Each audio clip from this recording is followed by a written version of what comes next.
So, this is going to be the top 5 Didn't These Characters Die highlights. And if you do want more, there will be more on twitch.tv/RangerSwamp. Link in the description below. Hope you all enjoy and like the video. And that's about it. Enjoy the video. So my honorable mention is Jason from Friday the 13th. All right, what do you have? My honorable mention comes from a game that actually just recently got acknowledged by the fighting game community. His name is Gran. He is the male protagonist from Grand Blue Fantasy. My number 5 is Catwoman.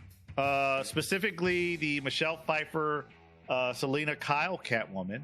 In the Batman 2, Batman with Michael Keaton. She dies in that movie. And she's brought back to life with superpowers, basically. Let's give us your number 5, Ranger Swamp. My number 5 is going to be a character I'm sure everyone is quite familiar with in terms of recent anime. Yuji Itadori, the host of Ryomen Sakuna.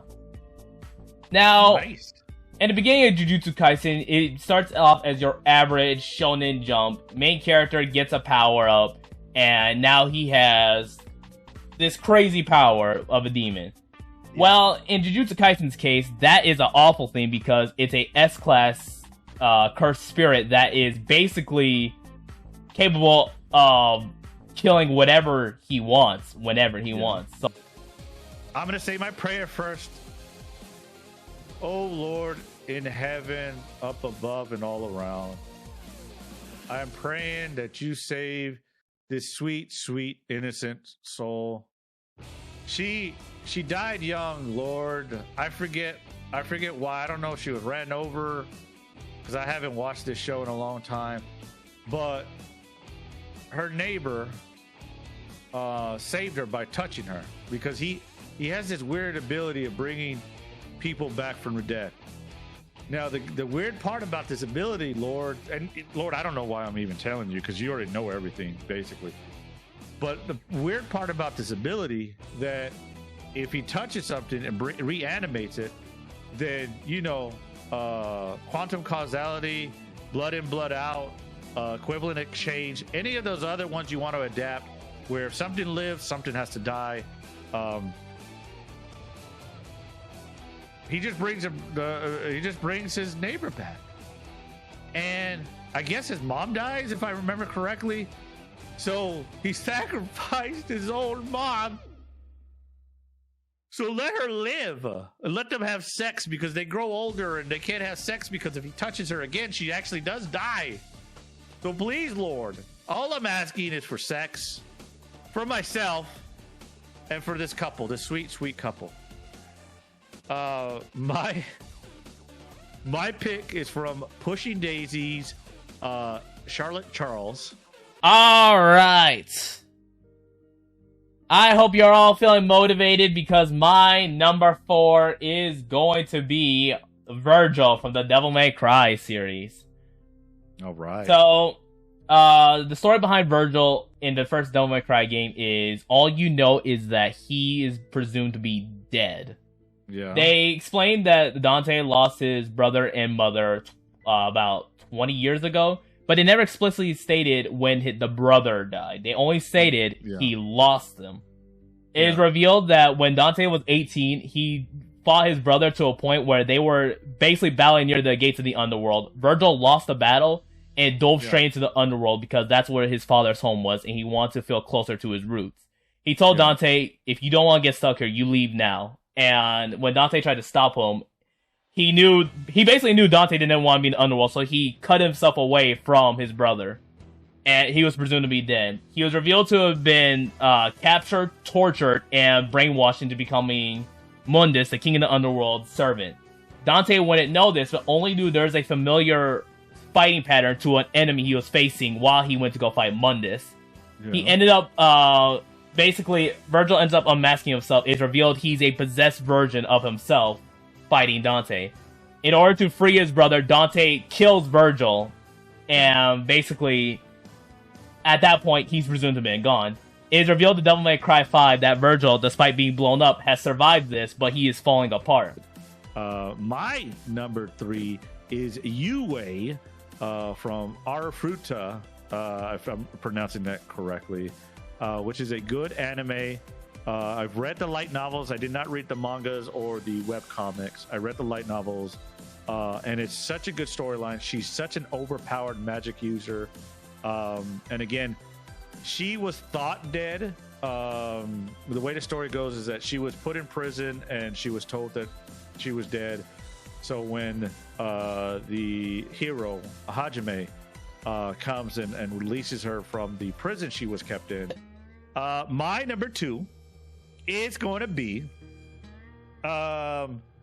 you know him as the arch nemesis of Spider-Man.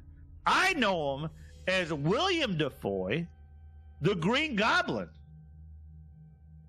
So, like I said, I liked the Spider-Man movie. No, I liked it. I did have issues with certain elements, especially the main Spider-Man number 1. I thought he was bitch made on certain decisions he made, and he caused his Aunt May's death. But the star of that, aside from the Spider-Man, the star absolutely was William Dafoe and the way he portrayed Green Goblin. My number 2 is going to be from a series where probably make you question your life decisions, because this is Rico from Made in the Abyss. So, for those who don't know, Made in the Abyss is a series where the central plot is these characters want to go down this area known as the Abyss. The further you go down the Abyss, the further the curse of the Abyss affects you. Meaning that when you come back up, the further the curse affects you, because when you rise, that's when it starts to hit you. Some lower levels hit you with nausea, but the lower you get hit with much worse effects. So Rico's mother is a very famous. Rico's mother's a white whistle, isn't it? Yes, she's a white whistle. She's a white whistle. White whistles are basically like your top tier when it comes to being a cave raider. White whistle. So, and her name is Liza. So Liza was on the 4th layer of the Abyss when Rico was born. Yeah. Due to how far down the Abyss Liza was when Rico was born, Rico was stillborn. And despite this, Liza still wanted to bring her child to the surface. Yeah. So she puts her in what she thought to be a unit to carry Rico in, even though she believed Rico to have been dead. And she and her mentor Ozen traveled to the surface. When Liza was resting, Ozen heard crying from inside the storage unit, and it is revealed that the device that they put Rico in had actually revived her.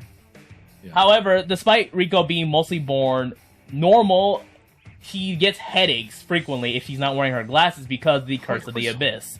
Yeah. Which, of course, still affected her as they rise.